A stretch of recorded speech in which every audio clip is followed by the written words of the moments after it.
প্রিয় ছাত্রছাত্রী, আজকে আমরা করব অনুশীলনী 1.4-এর 9 নম্বর অঙ্ক। 25 মিটার লম্বা একটি বাঁশের 5 সমস্ত 25 ভাগের 4 মিটার কালো, 7 সমস্ত 4 ভাগের 1 মিটার লাল এবং 4 সমস্ত 10 ভাগের 3 মিটার হলুদ রং করা হলো। বাঁশটির কত অংশ রং করা বাকি রইল? তাহলে আমরা দেখতে পাচ্ছি বাঁশটির মোট লম্বা হলো 25 মিটার। এর মধ্যে কালো, লাল এবং হলুদ রং করা হয়েছে। তাহলে আমরা প্রথমত এই যে তিনটি রং করা হয়েছে, এই রং তিনটিকে আমরা একসাথে যোগ করব। তারপর ওই যোগফলটাকে মোট 25 মিটার যে লম্বা বাঁশ থেকে কত মিটার বাকি রইল ওইটি বের করে দেব। চলো তাহলে আমরা অঙ্কটি শুরু করি। মোট রং করা হলো, মোট রং করা হলো আমরা যদি লিখি তাহলে আমরা দেখতে পাচ্ছি কালো রং করা হলো 5 সমস্ত 25 ভাগের 4 যোগ লাল রং করা হলো 7 সমস্ত 4 ভাগের 1 এবং হলুদ রং করা হলো 4 সমস্ত 10 ভাগের 3 মিটার। তাহলে আমরা যেগুলো রং করা হলো ওইগুলো লিখলাম। এরপর আমরা এগুলোকে আমরা আগে অঙ্কগুলো যেভাবে করেছি যে এগুলো প্রত্যেকটি আছে মিশ্র ভগ্নাংশ, আমরা তাকে অপকৃত ভগ্নাংশ করব। তাহলে 5 আর 25 গুণ করলে 125, 125-এর সাথে যদি আমরা 4 গুণ করি 129, নিচে 25। এরপর 4 7 28 আর 1 29, নিচে 4, 4 10 40 আর 3 43। এইবার আমরা হরগুলো লসা করব। 25, 4 এবং 10-এর লসাগু হলো 100। তোমরা ইচ্ছে করলে সাইডে করে দেখতে পারো, আমি তোমাদের করে দেখাই। 5, 4 এবং 10-এর লসাগু। তাহলে যেহেতু 5 দেওয়া যায়, 5 5 25, 4 4, 5 দুগুণে 10, আবার 2 দিয়ে দিলে 5, 2 দুগুণে 4, 2 একে 2, তাহলে 5 দুগুণে 10, 10 দুগুণে 20, 5 20-এ 100। তাহলে এই যে আমরা 100 লসাগু করলাম, এখন এখানে হর আছে 25, 25 দ্বারা আমরা কি করব, এই 100-কে ভাগ করব। 25 দ্বারা 100 ভাগ করলে 4, এই 4-এর সাথে আমরা 129 গুণ করব। তাহলে 4 নং 36-এর 6, হাতে আছে 3, 4 দুগুণে 8 আর 3 11, 1 হাতে আছে 1, 4 একে 4 একে 5। এরপরে যোগের যোগ, 4 দ্বারা যদি আমরা 100-কে ভাগ করি তাহলে হয় 25। এই 25-কে যদি আমরা 29-এর সাথে গুণ করব তাহলে 29 আর 25 আমরা গুণ করে দেখাই এখানে। তাহলে 5 নং 45-এর 5, হাত আছে 4, 5 দুগুণে 10 আর 4 হলো 14, 1 ঘর বাদ, 9 দুগুণে 18, 8 হাত আছে 1, 2 দুগুণে 4 একে 5। এখানে হলো 5 আর 0 যোগ করি তাহলে 5, আর 4 আর 8 হলো 12, 12 2 হাত আছে 1, তাহলে এখানে 5 আর 1 6 আর হাতে আছে 1 7, তাহলে 725। এখানে নাম আমরা 725। এরপর আমরা এই যে যোগ চিহ্ন দিলাম, এই 10 দিয়ে 100-কে করলে 10, 10-এর সাথে যদি 43 গুণ করি তাহলে 430। এরপর আমরা এগুলো লবগুলো কী করবো, একসাথে যোগ করে নেব। 0 5 আর হলো 6 যোগ করলে 11, 11 1 হাতে আছে 1, 3 আর 2 5, 5 আর 1 6, 6 হাতে আছে 1 7, 4 আর 7 11, 11 আর হলো 5 16, তাহলে 1671, নিচে রইল 100। তাহলে মোট রং করা হলো 100 ভাগের 1671। এবার আমরা জানি মোট রং বাঁশের খুঁটি হলো 25 মিটার লম্বা আর এটা হলো এত মিটার। এখন আমরা রং করা বাকি রইল, সুতরাং রং করা বাকি রইল,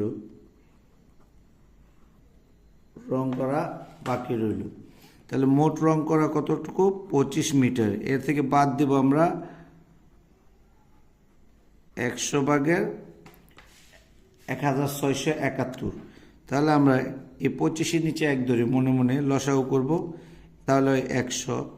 তাহলে আমরা জানি নিচে যদি 1 থাকে তাহলে যা সংখ্যা উপরেরটার সাথে এই হরটাকে আমরা কি করব, গুণ করব। তাহলে এই 100 দিয়ে 1 দিয়ে 100কে আমরা ভাগ করলে 100 সাথে 25 গুণ করলে হয় 2500। এই বিয়োগের বিয়োগ, 100 দ্বারা 100কে ভাগ করলে 1, উপরে যা আছে তাই, তাহলে 1671।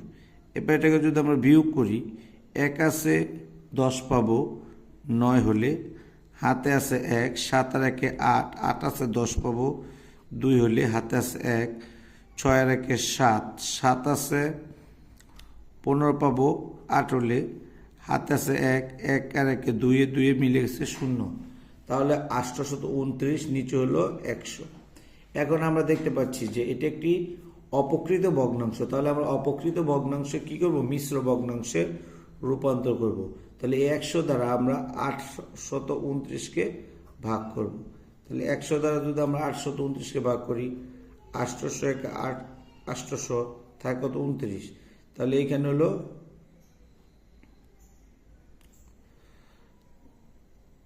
নিচে 100, উপর হলো 29। তাহলে 8 সমস্ত 100/29, 8 সমস্ত 100/29 মিটার রং করা বাকি রইল, মিটার রং করা বাকি রইল। তাহলে আমরা উত্তর লিখতে পারি, উত্তর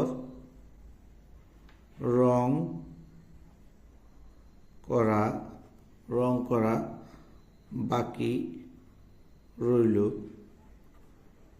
রং করা বাকি রইল 8 সমস্ত 100/29 মিটার।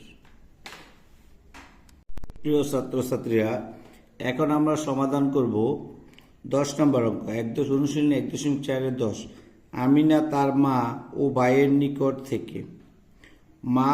নিকট থেকে যথাক্রমে 105 সমস্ত 10/7 গ্রাম ও 98 সমস্ত 5/3 গ্রাম স্বর্ণ পেল। সে দুইজনের কাছ থেকে স্বর্ণ পেল, তার বাবার নিকট থেকে কত পেলে একত্রে 400 গ্রাম স্বর্ণ হবে। তাহলে দুইজনের কাছ থেকে পেল এবং মা ভাইয়ের কাছ থেকে পেল এবং বাবার কাছ থেকে আরও কত পেলে মোট তার 400 গ্রাম স্বর্ণ হবে। তাহলে আমরা মা এবং ভাইয়ের কাছ থেকে মোট কত স্বর্ণ পেল তা আমরা আগে যোগের মাধ্যমে নির্ধারণ করব। এরপর তার আরও কত স্বর্ণ হলে 400 গ্রাম হবে সেটা আমরা বের করব। তাহলে এই 400 থেকে এই যোগফলটা আমাদেরকে বিয়োগ করতে হবে। তাহলে চলো আমরা শুরু করি। 5 দ্বারা যদি আমরা 10কে ভাগ করি তাহলে হয় 2, 2 এর আমরা এটা গুণ করব, 3 দুগুণে 6, 9 দুগুণে 18, 8 হাতে আছে 1, 4 দুগুণে 18 9, তাহলে 986। তাহলে আমরা এই দুটো যদি যোগ করি, 6 আর হলো 7, 13 3 হাতে আছে 1, 8 আর 1 9, 9 আর 5 হলো 14, 14 4 হাতে আছে 1, 9 আর 1 10, 10 আর 0 হলো 10, 10 এর 0 হাতে আছে 1, 1 আর 1 2, তাহলে 2043 নিচে হলো 10। এই পরিমাণ এত গ্রাম স্বর্ণ সে তার মা ও ভাইয়ের কাছ থেকে পেল। এখন বলা আছে আরো কত গ্রাম স্বর্ণ পেলে তার 400 গ্রাম পূর্ণ হবে। তাহলে আমরা বাবার কাছ থেকে, সুতরাং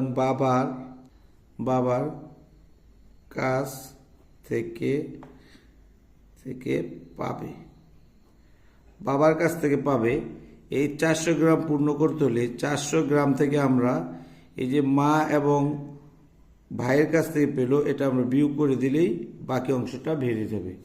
তাহলে আমরা এটা যদি লিখি 10, এখানে নিচে মনে মনে 1 ধরলে তাহলে লসাগু হবে 10। এই 10-এর সাথে 400 যদি আমরা গুণ করি তাহলে হয় 4000। আর এখানে 10 দিয়ে 10কে ভাগ করলে 1, 1-এর সাথে যদি আমরা 2043 গুণ করি তাহলে 2043। এবার এটা যদি আমরা বিয়োগ করি, আমরা 4000 থেকে 2043 বিয়োগ করলে হয় 1957। আমরা যদি এটাকে করে দেখাই তাহলে 4000 বিয়োগ 2000 43। এখানে যদি আমরা করি তাহলে 3 আছে 10 পাবো 7 হলে হাতে আছে 1, 4 একে 5, 5 আছে 10 পাবো 5 হলে হাতে আছে 1, 1 আছে 10 পাবো 9 হলে হাতে আছে 1, 2 আর 1 3, 3 আছে 4 পাবো 1 হলে, তাহলে 1957 ভাগের 1957 নিচে 10। এখন এটা আছে উপরে যেহেতু লব বড় হর ছোট, সুতরাং এটা একটি অপকৃত ভগ্নাংশ। এটাকে আমরা কি করব, মিশ্র ভগ্নাংশে প্রকাশ করব। তাহলে এটা যদি আমরা মিশ্র ভগ্নাংশে প্রকাশ করি 1957কে, তাহলে আমরা লিখতে পারি 10 একে 10 থাকে হলো 9, 5 নামাইলাম 5, বাকি থাকে 7। তাহলে আমরা লিখতে পারি 195 সমস্ত 10 ভাগে 7 গ্রাম। সুতরাং উত্তর বাবার কাছে থেকে পেল 195 সমস্ত 10 ভাগের 7 গ্রাম স্বর্ণ। 1.4 সর্বশেষ অঙ্ক সৃজনশীল আকারে যেটি আছে 11 নম্বর অঙ্ক। জাবিদ অতিক্রান্ত মোট পথের 10 ভাগের 3 অংশ রিস্কায়, 5 ভাগের 2 অংশ সাইকেলে এবং 5 ভাগের 1 অংশ হেঁটে এবং অবশিষ্ট, খেয়াল করো, এই রিস্কায় সাইকেলে এবং হেঁটে যাওয়ার পর অবশিষ্ট তার 2 কিলোমিটার পথ ঘোড়ার গাড়িতে গেল। রিস্কায় এবং সাইকেলে প্রতি কিলোমিটার পথ যেতে তার 5 মিনিট সময় লাগে। এখন ক নাম্বার বলছে 10 ভাগের 3, 5 ভাগের 2 এবং 5 ভাগের 1 এর মানের ঊর্ধ্বক্রমে সাজাও। ক্ষয় বলছে অতিক্রান্ত মোট পথের দূরত্ব নির্ণয় করো। গ বলছে জাবিদ রিক্সায় মোট এবং সাইকেলে মোট কত সময় ব্যয় করে। তাহলে আমরা ক নম্বর অঙ্কটা যদি করি মানের ঊর্ধ্বক্রমে অনুসারে সাজাও। আমরা আগেই করেছি, যেহেতু এই ভগ্নাংশগুলো বোঝা যায় না কোনটি বড় কোনটি ছোট, সুতরাং আমরা এই ভগ্নাংশগুলো প্রথমেই হরগুলো সমহর করব। তাহলে আমরা আগেই সমহর করা শিখি। ক 11 ক এখানে বলা হয়েছে 10 ভাগের 3 এবং 5 ভাগের 2 ও 5 ভাগের 1। তাহলে আমরা লিখতে পারি 10, 5, 5 এর লসাগু তাহলে 10, 5 এবং 10 এর লসাগু হলো 10। এবার আমরা লিখতে পারি সুতরাং 3 ভাগের 10 সমান একটি গড় আমরা লিখলাম 10 ভাগের 3, 10 ভাগের 3 সমান 10 ভাগের 3 ইন্টু আগে যেভাবে করেছি একটি করে ফাঁকা রেখে আমরা কি করব, এই 10কে এই হর দ্বারা ভাগ করব। তাহলে এই হর দ্বারা ভাগ করলে হয় 10কে 10 দ্বারা ভাগ করলে 1। তাহলে আমরা লিখতে পারি এখানে এই লব 1 হর 1, তাহলে 10 একে 10, 3 একে 3। এরপরে আবার সুতরাং আমরা লিখতে পারি 5 ভাগের 2 আগের মতো 2, 5 ইন্টু গুণ একটি গড় খালি রেখে, তাহলে এই যে লসাগু আমরা 10 বের করলাম এই 10কে এই হর দ্বারা ভাগ, হর হলো 5, তাহলে 5 দুগুণে কত 10, তাহলে এখানে 2, এখানেও 2, এখানে 2, তাহলে 5 দুগুণে 10, 2 দুগুণে 4। এরপর আবার রয়েছে 5 ভাগের 1, সুতরাং 5 ভাগের 1 ইকুয়াল 1, 5, তাহলে আমরা 10কে 5 দ্বারা ভাগ করলে হয় 2 লিখলাম। এবার ভাগ করলে এখানেও 2, এখানেও 2, তাহলে 2 একে 2, 5 দুগুণে 10। তোমরা নিশ্চয়ই দেখতে পাচ্ছ আমাদের প্রত্যেকটা ভগ্নাংশকে এখানে হর 10, এখানে হর 10, এখানে হর 10, প্রত্যেকটা ভগ্নাংশকে আমরা সমহর বিশিষ্ট ভগ্নাংশে প্রকাশ করেছি। এবার আমরা ছোট বড় সহজে ধরতে পারবো, যেমন এখানে লব যার ছোট সে সবচেয়ে ছোট, 2 ছোট, 4 ছোট, তারপর হলো 3 ছোট, তারপর হলো 4। তাহলে আমরা লিখতে পারি, সুতরাং সমহর বিশিষ্ট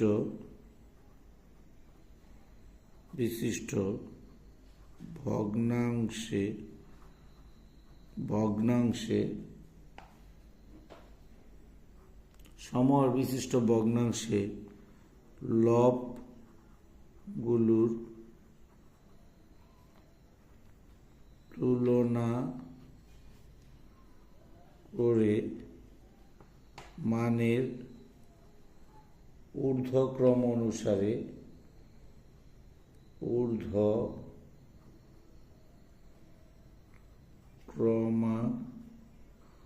ক্রমে সাজাই।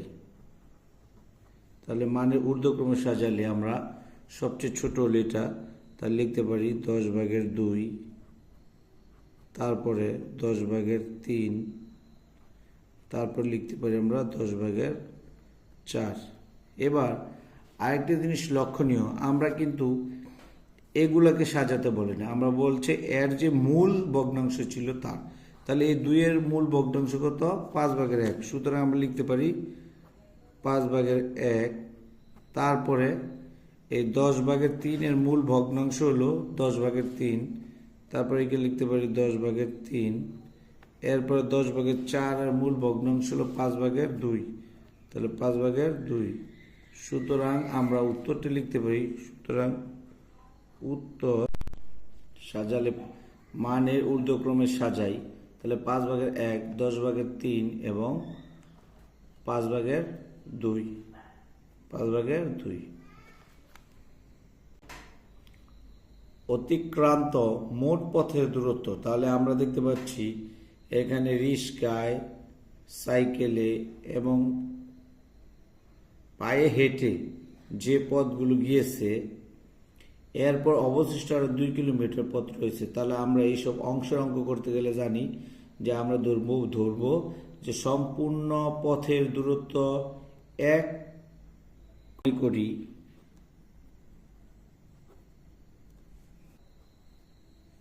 মোট পথের দূরত্ব 1 অংশ। মনে করি মোট পথের দূরত্ব 1 অংশ। তাহলে তারা বিভিন্ন মাধ্যমে অতিক্রান্ত করেছে মোট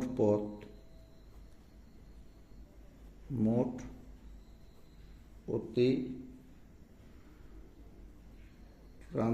পথ।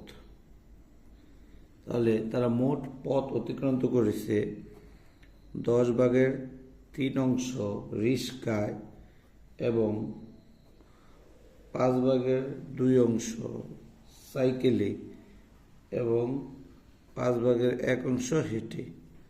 তাহলে 5, 10 এবং 5 এর লসাগু হলো 10। 10 দিয়ে 10 ভাগ করলে 1, তাহলে 3 1 3 যোগ 5 দিয়ে 10 ভাগ করলে 2, 2 এর সাথে এই 2 যোগ করলে 2 দুগুণে 4, 5 দিয়ে 10 ভাগ করলে 2, আর 2 এর সাথে লব 1 যোগ করে গুণ করলে 2 একে 2। তাহলে হলো এখানে 6 আর 3 হলো 9। তাহলে 10/9 অংশ তাহলে কি করছে? অতিক্রান্ত হয়েছে 1 অংশ থেকে। সুতরাং আমরা লিখতে পারি, এখানে একটা বলা আছে যে অবশিষ্ট 2 কিলোমিটার পথ ঘোড়ার গাড়িতে গেল।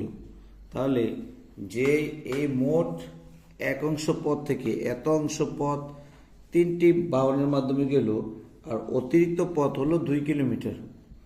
ঘোড়ার গাড়িতে গেল 2 কিলোমিটার। তাহলে আমরা প্রশ্ন মতে লিখতে পারি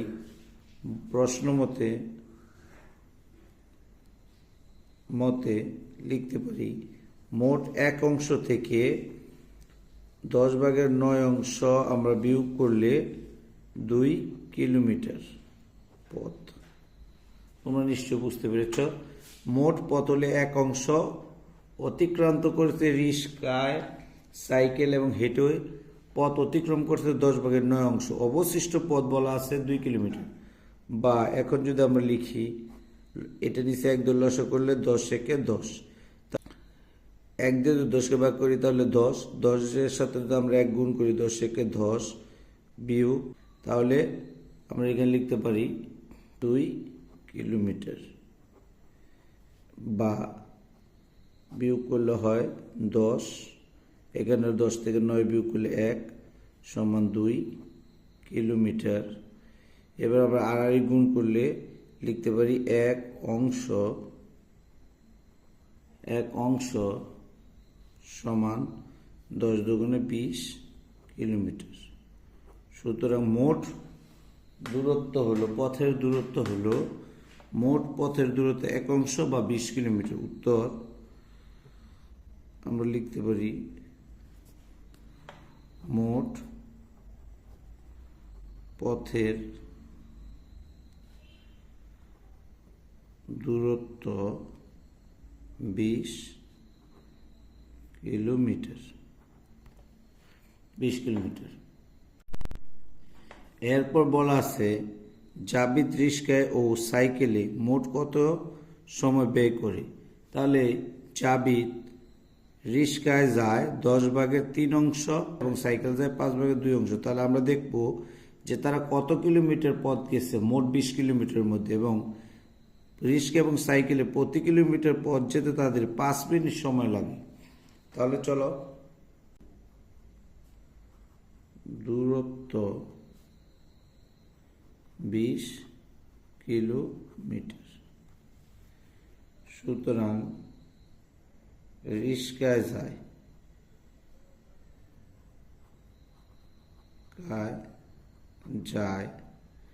রিস্কায় যায় 20 কিলোমিটার এর কত অংশ?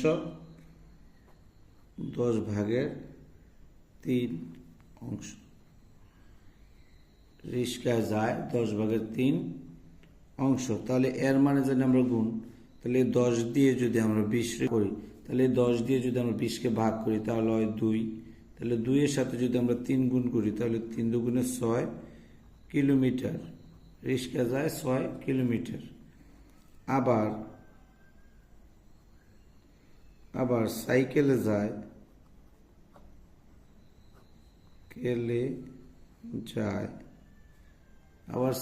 যায় 20 কিলোমিটার এর 5/2 অংশ। 20 কিলোমিটার 5/2 অংশ। তাহলে 5 দিয়ে যদি আমরা 20কে ভাগ করি, 4×5 = 20, 4 দুগুণে 8 কিলোমিটার। তাহলে রিস্কায় যায় 6 কিলোমিটার এবং সাইকেলে যায় 8 কিলোমিটার। তাহলে মোট যায় কত? মোট রিস্কায় ও সাইকেলে যায় 6+8 সমান 14 কিলোমিটার। তাহলে অঙ্কে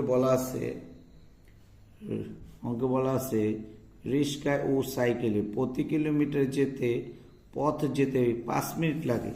তাহলে আমরা অতি সহজেই লিখতে পারি 1 কিলোমিটার পথ যেতে সময় লাগে কত? 5 মিনিট। 5 মিনিট। 1 কিলোমিটার পথ যেতে সময় লাগে 5 মিনিট। তাহলে রিস্কা এবং সাইকেলে সুতরাং 14 কিলোমিটার পথ যেতে সময় লাগে বেশি। 5 × 14 মিনিট, সুতরাং 5×14 70 মিনিট। তাহলে 70 মিনিটও দিতে পারো, অথবা আমরা জানি 60 মিনিটে 1 ঘন্টা। সুতরাং আমরা লিখতে পারি 70 60 গেলে 10, 1 ঘন্টা 10 মিনিট। উত্তর আমরা উত্তর লিখি, উত্তর 1 ঘন্টা 10 মিনিট। সুতরাং এই অঙ্কের মাধ্যমে আমরা 1.4 অধ্যায়টি শেষ করলাম।